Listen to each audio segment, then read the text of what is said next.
Anger, without a doubt, is a very powerful, strong emotion. It is one that can easily come upon us when we have felt that someone has done us wrong. And I definitely have to admit that I was definitely angry, when you're not aware of what's going on. And then the more aware it seems like you become, the more that anger just kind of sits out there and waits for you to consume it, to become it, to nourish it, to express it.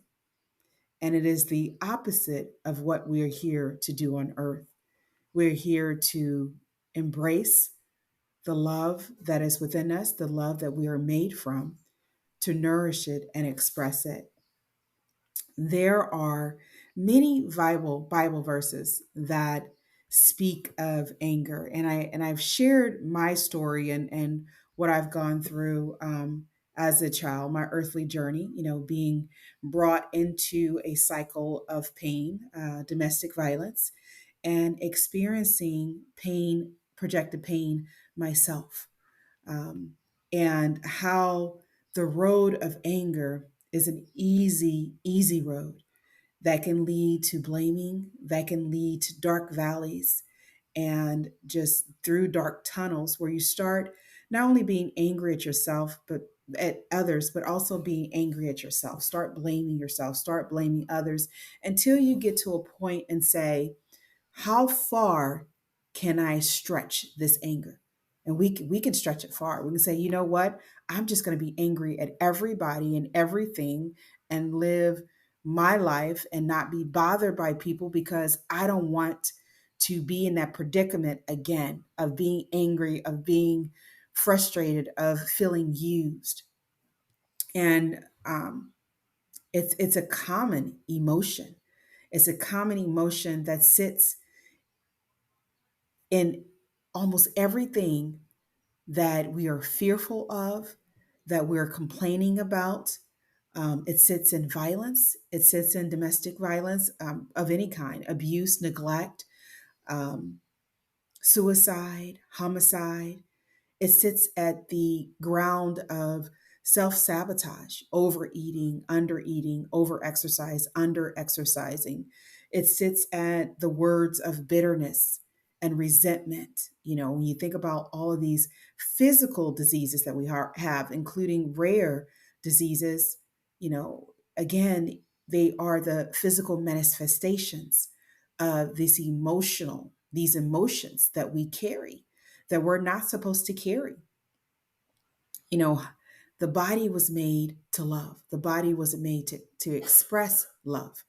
But within us too are the spirit of self-control, the spirit of love, the spirit of power, as we find out in another book of the Bible, Timothy, First Timothy. But I was running through one of the Bible verses, and it's James 1:19-20. And let me just make sure that there is an understanding that I wanted to know, because of the pain that was projected on me, that I allowed to happen to me, even as a child, that I allowed myself to be in that darkness, in the darkness. It was something that I had to address within me too, as well. It was not just about the other person. But when it comes to what really matters is healing from the inside out, is remembering the divine spirits that we are, knowing that no experiences define us, and that we have the right to live a loving and abundant life, right? And abundancy, I'm talking about health, I'm talking about wealth, I'm talking about relationships, I'm talking about joy and peace and happiness and truth, all of that quality, because it's not just about quantity, it's about the quality of our lives and what we're doing.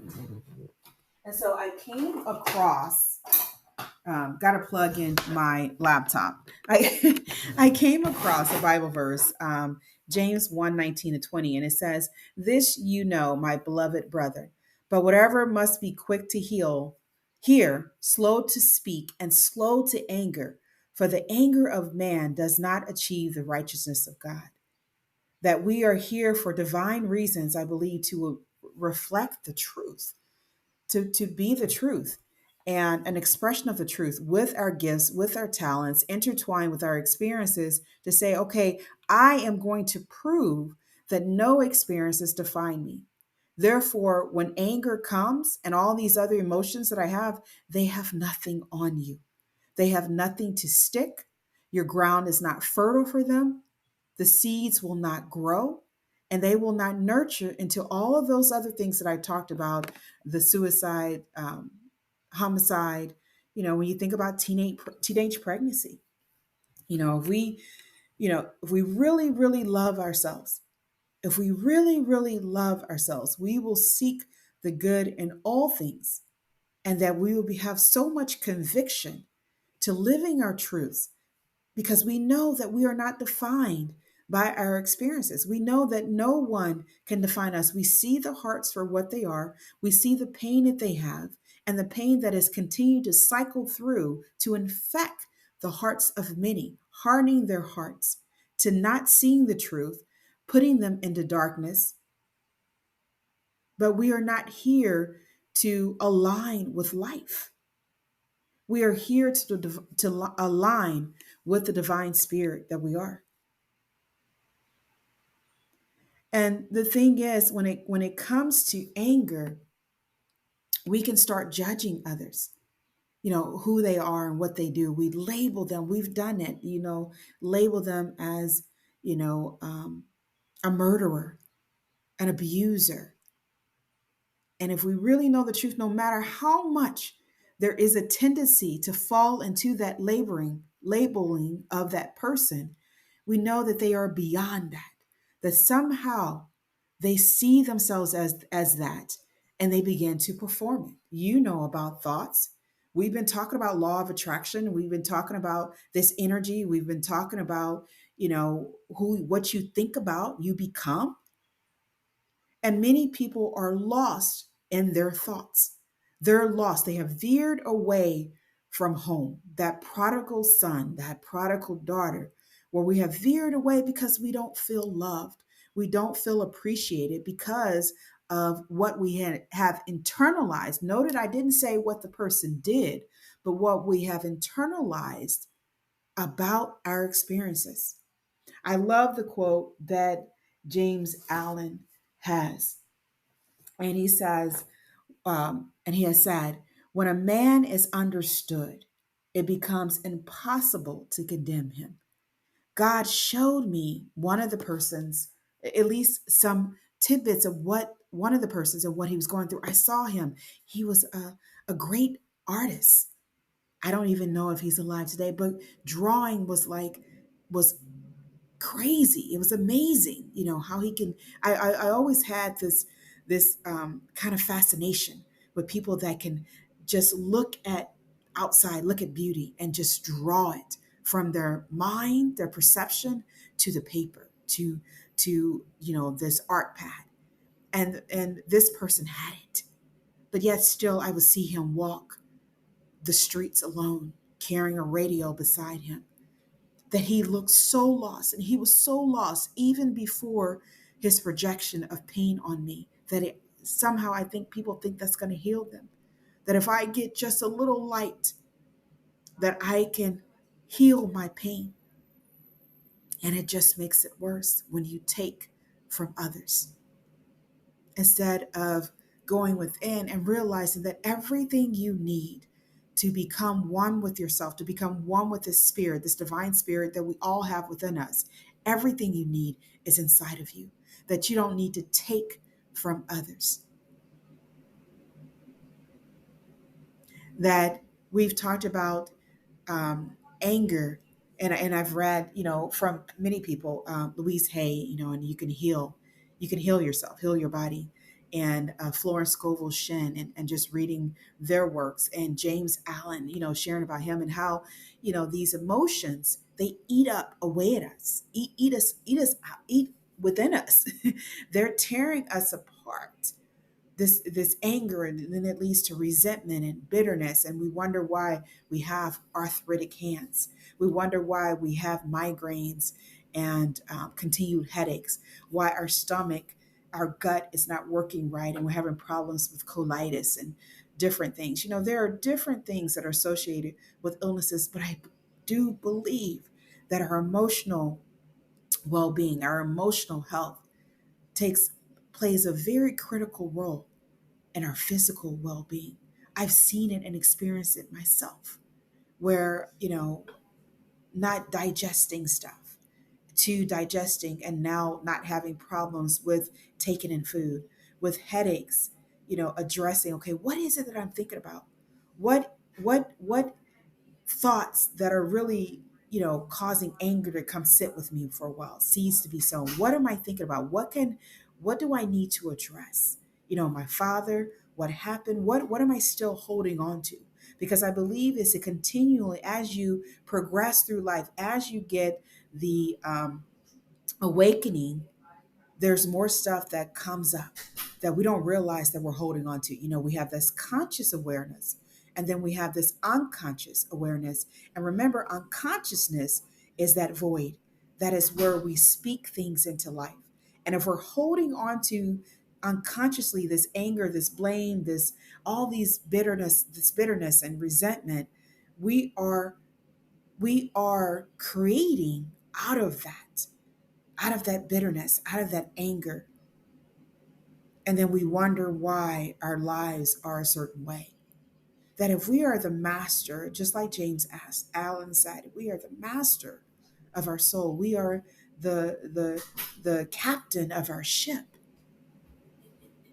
Then there's more that we can do to attract those things that we need. And we attract, as you've heard, we don't attract what we want, we attract what we are. And it is to call out those anger seeds. It is to go in and to assess our inner soil continually, daily, not weekly, not monthly, not yearly, not when we feel like it, but a consistent quieting of the mind, going out into nature and really assessing our grounds. When something comes up physically, you know, I see that this is, or I feel that this is arthritis, but what is beyond the arthritis? What is beyond this arthritis? So we need to dig deep in our emotions and who we are. We need to dig deep in realizing that you can continue to be angry at people, but guess what? Then you'll find out, well, then I could be angry with the mother. Okay, well, how did her mother treat her? And then I could be angry at her mother. And then I could be angry at the father. And I could be angry at the paternal and the maternal sides and just go up the ladder and just continue to be angry at people because this is who this person is acting like. But the thing is to hold people accountable for their actions and their words. And the way we can do that is by not sowing seeds of anger, but sowing seeds of love, of continually reaping the harvest that we already have within us and replanting those seeds of love. Now we know in First Corinthians it says that love is slow to anger. Slow to anger, just like when I read in James 1, 19, 20. We are slow to anger. Anger, rotten the bones, anger leading to evil doing. Does it ring a bell? Because often when you hear about suicide and homicide and abuse and neglect, what do you see at the center of it? You see anger. You see people that are angry. And my son has said once before that when you are angry and you're trying to do something, you don't do it right. You end up having to do it all over again. See, anger has its own energy. So if I love myself, because loving yourself is about how you treat yourself. It's about what you say to yourself, what you wear, what you do, the career that you're in, the job that you're in, feeling that you are worthy of experiencing life on a much brighter, lighter, abundant, healthier level, overall health. Love is in our actions, not only to ourselves, but also to others. How are we treating others? How are we talking to others? Are we patient? Are we rejoicing in the truth? Are we standing on our truths? Or are we giving into anger and say, hey, you know what? Forget about what I believe is right. I'm just going to do this because I am angry and people need to know I'm angry and that's it. Or do we take the higher road, as Michelle Obama said, or do we take the road of least of greater resistance? Because like I said, it's easier to be angry.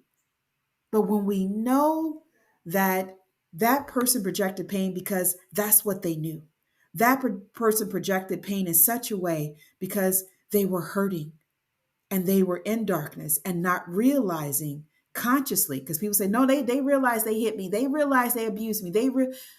But if they truly knew who they were, if they truly knew the divine spirit they were, if they truly knew the purpose they were here to do, if they truly knew what love was, would they do that?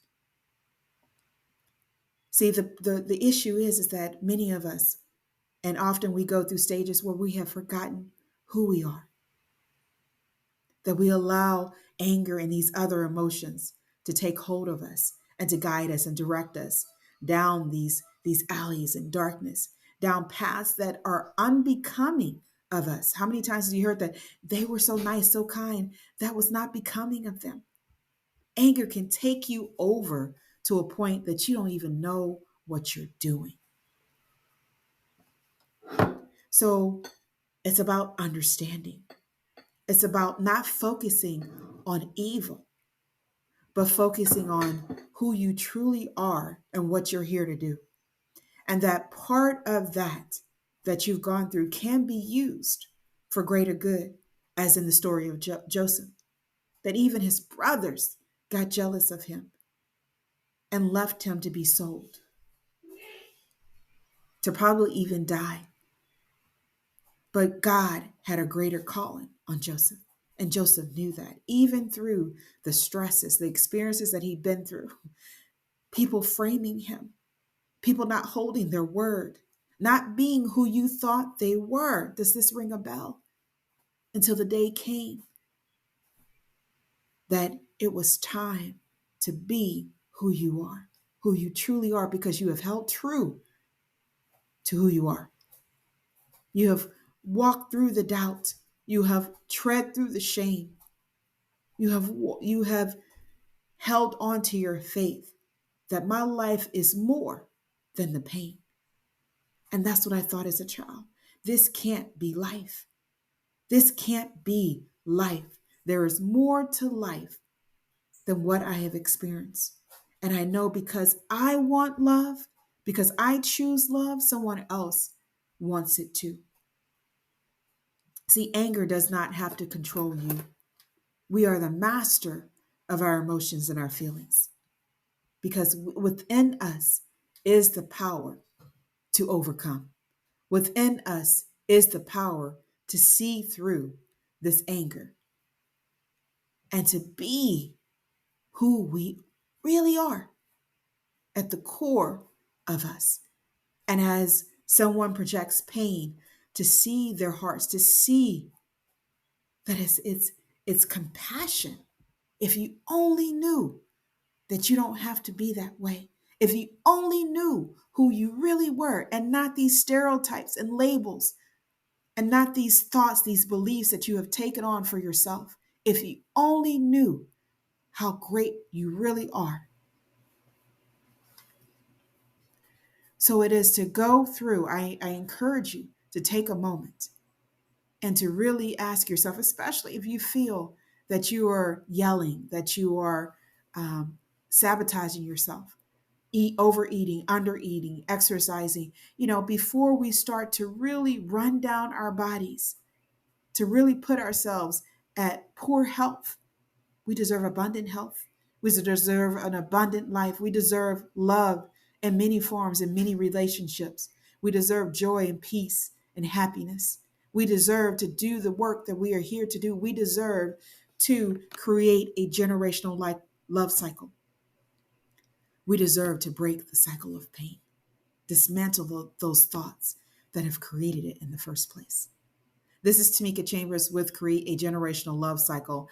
You guys, I haven't been here because I've been having some issues with my recording, but I also said, okay, well, maybe this is a break because I've had a lot of things that happen.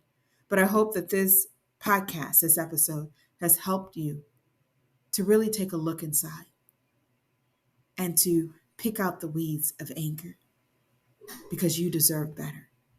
Also, do not hesitate to sign up for my newsletter, Notes on Life, where I'm sharing inspirational messages to help you become more of you. I'll talk to you guys soon. Take care of yourself. And you have the power to be you. You have the power to stand in your truth.